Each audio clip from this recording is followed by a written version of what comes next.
Chapter 9. Inimicus ad Portas. Webb was keenly aware that her hands were free. That couldn't be an oversight. The Armstrongs must not know how to operate the cuffs. Pretty embarrassing for a group that idolized law enforcement.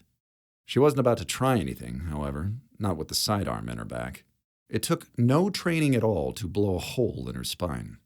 She was also still unsure about her lung capacity. She hadn't been able to get a full sense of the damage in the brig. A few minutes of jumping jacks hadn't winded her, and so far, as they'd marched her through the darkened corridors of the ship, she hadn't found herself wanting for breath. Maybe the damage wasn't as severe as she thought. The corridors lay empty. Not a surprise during a security sweep, but Webb still hoped they'd run into an officer, maybe a patrol, anyone who might see what the skull-faced Armstrongs were doing and put a stop to it. Of course, if they were coordinating their actions with security, no bystanders would be any help. Sivos never would have allowed it, but he was dead on the surface. The Armstrongs led her through a juncture, away from the airlocks, and turned her towards the heart of the ship. Maybe they weren't going to space her after all, in which case she had no idea where they were leading her. She didn't realize where they were heading until they'd arrived. The teleporter? And not just any teleporter. Frankie's. Not that she'd be here. "You left them to those alien freaks," said Jacobs. "Only fitting you should join them." He hit the controls by the door. The door slid open on sparks and smoke. Frankie's prayer flags hung askew.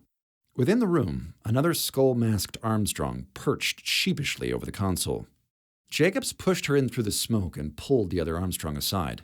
"The hell did you do?" "Nothing." He seemed genuinely lost. "It was like this when I got here." Even through the mask, Webb could see Jacobs' jaw clench. "Sabotage. Fucking socialists." He glared at Webb, as if she were somehow to blame. In his mind, she probably was. "How did they know? Which one of you calmed over the comms?" "Not me," said the one at the console. The others shook their heads. "All talk's been through the pins." Webb felt an inkling of hope. Maybe the Armstrongs weren't in full control. Maybe some sort of resistance had formed. And maybe they'd just toss her out an airlock now. A burst of sparks drew her attention to the damage. The conduits leading from the console to the teleporter pad had been opened, their cables exposed, but by all appearances still intact. Some had been removed from the main conduit and were now snaking up to a grated section of the wall behind a panel. Webb didn't know the teleporter's power matrix well enough to determine what that might be diverting to, but the pad itself appeared undamaged. If whoever had done this was trying to disable the teleporter, they'd done a piss-poor job. The door slid open again, and Frankie froze in the doorway. "Hello?" 3 sidearms whirled on her. "The hell are you doing here?" demanded Jacobs. Wide-eyed, Frankie slowly raised her hands. "Indy alerted me that my duty station was active." "We're on lockdown." "Protocol is to investigate."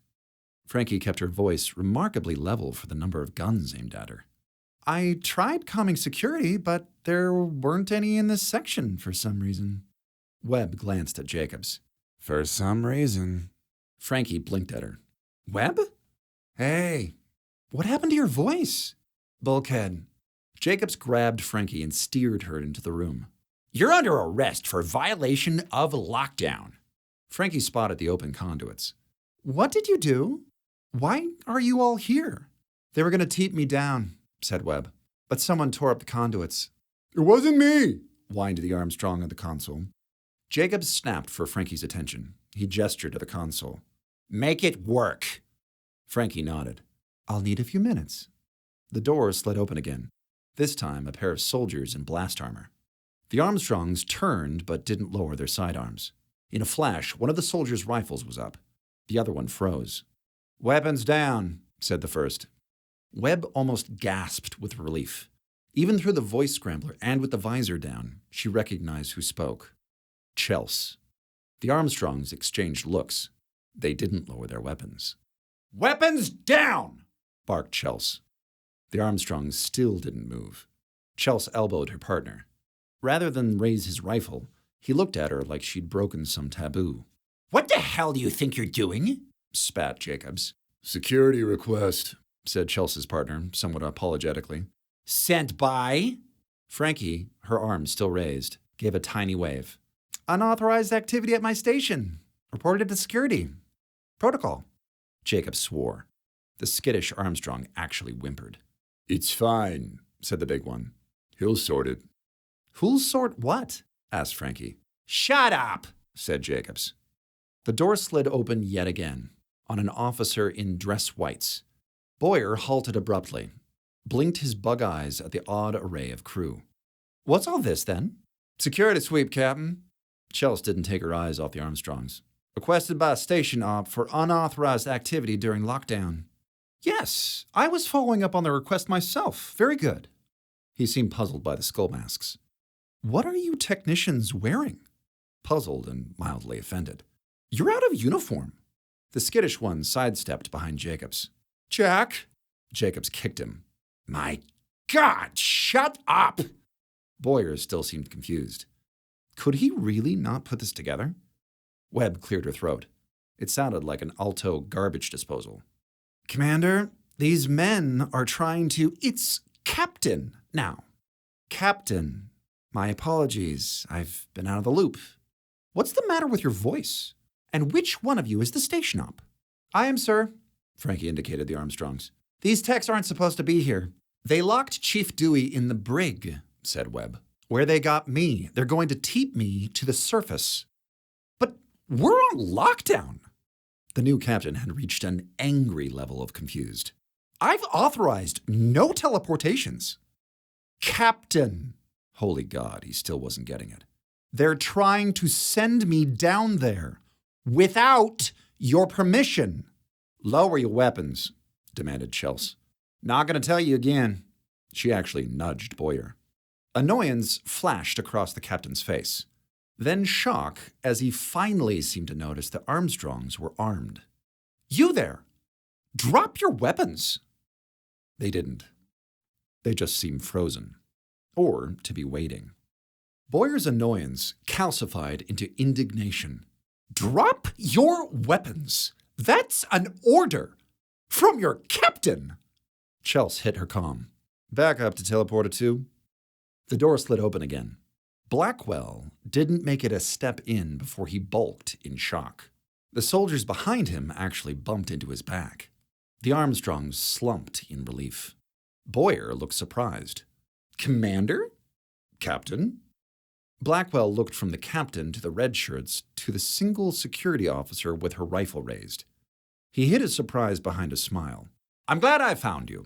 You're needed on the bridge. I'll clear this up for you. Boyer narrowed his eyes. Why are you here, Mr. Blackwell? To watch me die, Webb said flatly. Blackwell's chuckle was strained. He clapped Jacobs on the shoulder. You're dismissed, Jacobs. Boyer turned to Webb. What did you say? They brought me here to execute me, Captain. Extrajudicially, added Frankie. Boyer stared at her blankly. Without your permission, she clarified. Boyer glared at Blackwell. Is this true, Mr. Blackwell? Sir. Blackwell tried to take Boyer aside. It's a stressful time on the ship. These men are passionate supporters of the late captain and his officer corps. Whatever their excesses, you can be assured they were acting in the best interests of the ship. Boyer pointed at the Armstrongs. Disarm them. Chelsea snatched Jacob's sidearm. Her partner didn't move until she kicked him. He reluctantly motioned for the others to give up their weapons. The skittish one's arm was quivering as he handed over his sidearm. Sir? Shut up, hissed Blackwell. Teleport these men to a holding cell, Boyer told Frankie. We were only following orders, the skittish one blurted. Bilson. Webb finally recognized his voice, the puker from the planet. And after I gave you a blanket. Boyer frowned at Bilson. Whose? Sir? Whose orders? Whose orders were you following? Bilson couldn't stop himself from looking at Blackwell. Blackwell's lip curled. You little shit. Boyer looked aghast and furious. Is this true, Commander? Can we just assume it is? Cried Webb. Fuming, Boyer leaned over Frankie at the console. Why are these men not in the brig? Teleporter's not responding, sir. Frankie actually looked lost, a rare state of affairs. We have power, but control has been rerouted. Where? And why? Webb glanced from the exposed conduits to the cables leading to the grated section of wall. Behind the grate, she caught a wet-looking reflection. She felt a twinge at the back of her skull. Then she heard it. Chittering. So did everyone else. All eyes turned towards the grate. Webb's throat went dry. "Zeno," she croaked. "There." Chelsea fired, a small burst that vaporized the grate. Behind it, packed in the recesses of the column, a heavily burnt alien uncoiled from a nest of wires. It was still wearing the burnt tatters of the pressure suit as a cape. It activated a device sprouting with cables. The air above the teleporter pad shimmered. "That's not me," said Frankie. A knot of Xenos materialized on the teleporter pad. The first to fully manifest leapt the length of the room onto the guards, its arm blades flashing. Chelsea, the only one with her weapon up, fired as she screamed. Her burst sent the Xeno bound for her, caroming off the back wall. The others weren't so lucky.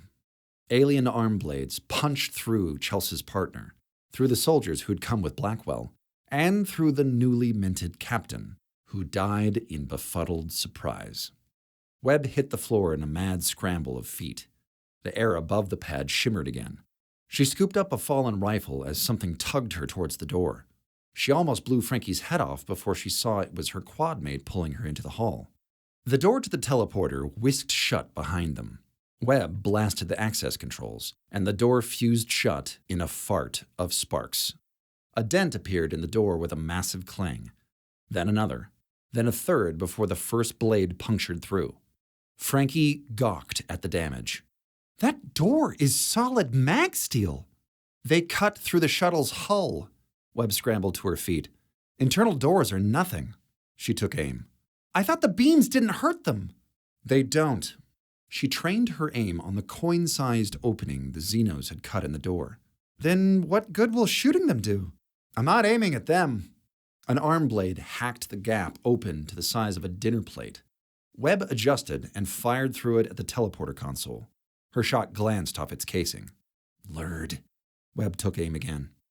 A blast roared over her shoulder, so close that it singed her hair, and hit the console dead center. The console exploded with shocking force. The door dented outward from the shrapnel and flung Xenos. Behind Webb, Chelsea adjusted her rifle from blast to beam. "Nice shot, Jarhead." A nod from Chelsea. "We're withdrawn to the Nexus shield. Get behind the E-gates. Move!" The quadmates fled. Over the alarms echoing through the ship, Webb heard the door wrenched out of its frame and the metallic plunking of Xeno limbs skittering down the corridor after them. Around a corner, soldiers had formed a firing line at a juncture in the hallway, the frame of the first emergency gate, a reinforced set of impervium blast doors. Panicking crew streamed by the soldiers. Frankie and Chelsea were a few steps past the gate before they noticed Webb was no longer with them. "Webb?" Frankie called after her. "1 minute!" Webb didn't know if she'd been heard over the din. She darted down a side corridor, away from the gate, past a cluster of soldiers heading back the other way. A couple quick turns, darting around evacuating techs, and she was back at the brig. Dewey was up against the force field when Webb entered. The chief seemed more shocked to see Webb, and to see her armed, than she was by the blaring klaxons. "Those are boarding alarms!" "Xeno incursion!" Webb deactivated the security field. "Ship's lost to the E-gates." "Fuck!" opined Dewey. "Yep." Webb tossed the chief her jacket. Webb led Dewey back the way she'd come. The soldiers she'd passed on the way to the brig were already down, gaping gashes in their blast armor. They could hear the cascade of fire before they turned the corner. Baking beams ripped into a mass of Xenos, slingshotting an alien here or there, but doing nothing to stem the tide. It was like trying to stop an avalanche with a broom. "Is there another route to the gate?" Webb yelled over the fire. Dewey shook her head. "It's a choke point by design." Chittering behind them, Webb spun and spotted a silvery Xeno skating towards their way. It slashed as she fired. Webb's beam flung it down the corridor like a corgi hit by a fire hose. Webb heard a gurgle from the floor. The chief was down. Blood streamed from her mouth and the gash across her back. Webb went numb. "Chief?" Dewey didn't say anything. She couldn't. Her breath was shallow, ragged. She was going into shock. Webb slung the rifle over her shoulder, scooped up her chief, and pounded her way back towards the junction. Her lungs strained. She felt tiny, misaligned mechanisms in her chest catch and clunk. Her breath went shallow. She gasped as she ran, gulping down as much air as possible with each breath. It didn't help. Her lungs weren't absorbing enough oxygen. By the time she rounded the corner into the Nexus, the ship's central junction, spots were swimming at the edge of her vision. The soldiers had fallen back past the first of the E-gates. The Xenos had already hacked through it. Her vision tunneling, Webb stepped through the rent, shuffled for the firing line that had formed behind the next gate. The loss of the first E-gate had activated the ship's interior gigalasers. They spattered Xenos back in cascades of blinding fire as crew rushed through the closing blast doors. Webb scuttled for the gate on aching legs. She felt like she was running underwater, like she was drowning. The oxygen flow to her brain had slowed to a trickle. She forced herself forward to hand Dewey through the closing gap to a pair of soldiers. It was like breaking through the surface. With the chief's weight gone, Webb's breathing eased. The surge of oxygen that hit her brain restored enough of her senses that she could hear the deafening combination of chittering and internal laser fire surrounding her. The doors of the Nexus shield had almost ground shut. Webb took a couple of deep breaths, pulled herself into the gap. The spots reappeared in her vision. Beyond the blast doors, behind the soldiers, huddled shocked and wounded crew, many of them armed, including the skull-faced Armstrong aiming a rifle at her. Webb pushed herself back out and dropped. The blast clipped her ribs, ripping a scream out of her. She heard the bulkheads close behind her and the thrum of its force field springing into place. Her side burning, Webb scrambled to her feet. The gigalasers had stopped firing. Ahead, at the end of the hall, Xenos skittered into view. They chittered at her. Webb grabbed a second rifle and darted down a side corridor, a narrow access tunnel. There was an emergency teleporter in engineering, one meant for evacuation if the section were sealed or the lifts went down. If she could reach it, she could teep to the safe section of ship, assuming her lungs let her get that far. A dozen meters distant, the end of the tunnel came into view. So too did the cluster of Xenos there. Webb skidded to a halt, glanced behind her. Xenos skidded towards her from that direction as well. The Xenos at the end of the tunnel parted. From their ranks emerged the heavily burnt Xeno from the teleporter, which appeared no worse for its wounds. It tore off its cape, looked at her, directly at her, and chittered. Webb yelled back defiantly. She raised her ineffectual rifles and fired beams of destruction into the ceiling. Through the bulk of debris raining down, she couldn't see the Xenos. Something heavy crashed onto her back. Maybe detritus, maybe a Xeno. And then she saw nothing.